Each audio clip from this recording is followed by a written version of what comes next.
시청자 여러분 안녕하세요. 김동수입니다. 조국 전 법무부 장관이 지난 13일 고향인 부산에서요 신당 창당을 공식 선언했습니다.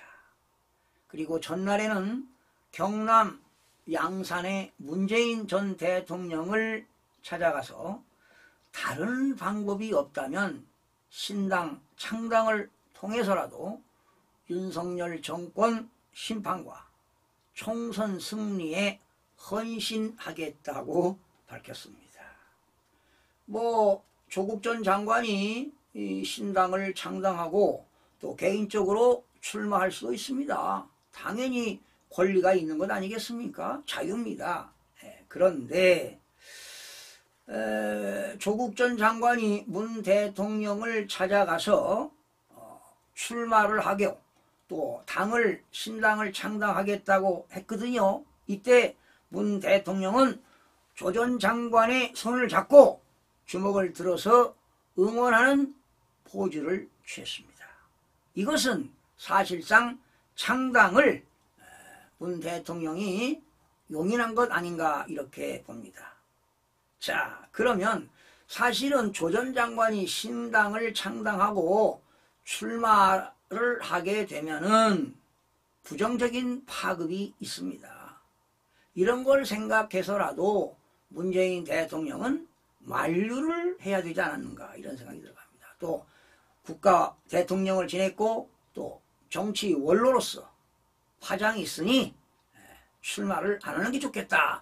이렇게 좀 충원을 했으면 좋으련만 오히려 창당하고 출마하라고 용기를 심어준 것 아니겠습니까?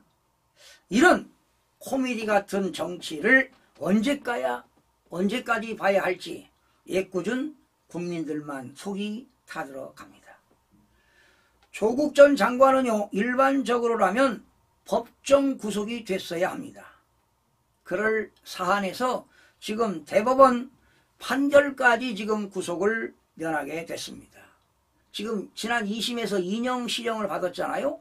그런 상황에서 이제 그 구속은 면했는데 그렇다면 더욱더 본인이 반성하고 자숙해야 할 텐데 오히려 그러한 결정을 사법부를 조롱하고 구속을 면한 틈을 타서 신당을 창당하겠다고 선언한 것입니다.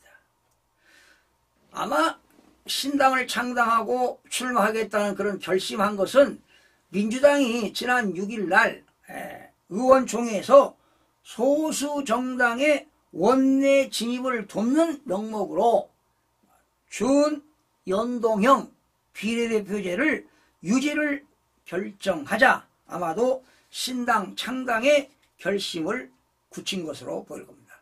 만약에 더불어민주당이 연동형 비례대표제를 했다면 아마 창당 출마 못할 겁니다.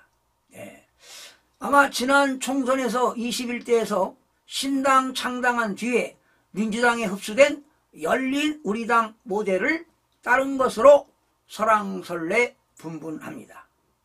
조 전 장관은요 자녀 입시 비리 그리고 청와대 검찰 무마 등의 혐의로 기소가 돼 1심에 이어 2심 항소심에서도 징역 2년을 실형을 선고받았습니다.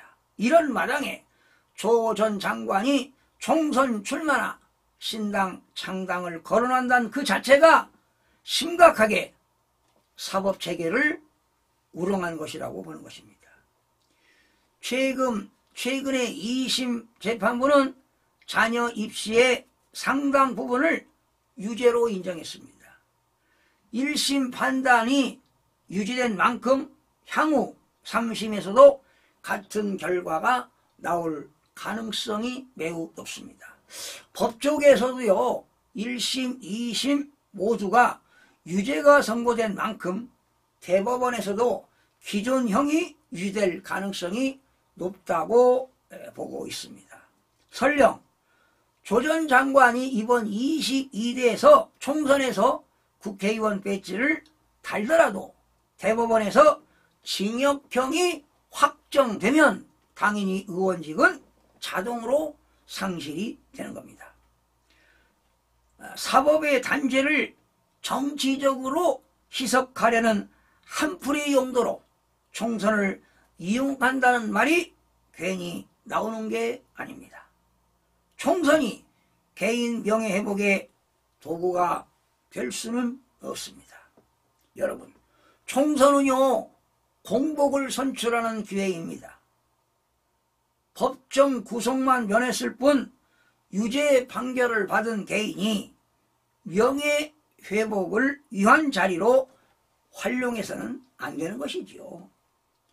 조 전 장관의 자녀 입시 비리는 아빠 찬슬한 시대의 유행어를 낳으며 수많은 수험생들과 학부모들을 좌절시킨 바 있습니다. 진영 간 극단 대립으로 치달은 이른바 조국 사태가 우리 사회를 흔드는 해악은 이루다 헤아릴 수 없을 정도입니다. 그런데도 조 전 장관은 2심 선고 순간에마저 반성은커녕 총선 출마 제비에 골몰했습니다. 공정과 상식이 이렇게 처참히 팽겨쳐도 되는 일인지 유권자들의 엄중한 심판을 받아야만 할 것입니다.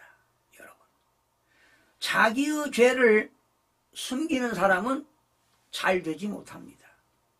그리고 죄를 자백하고 그것을 끊어버리는 사람은 불쌍히 여김을 받습니다.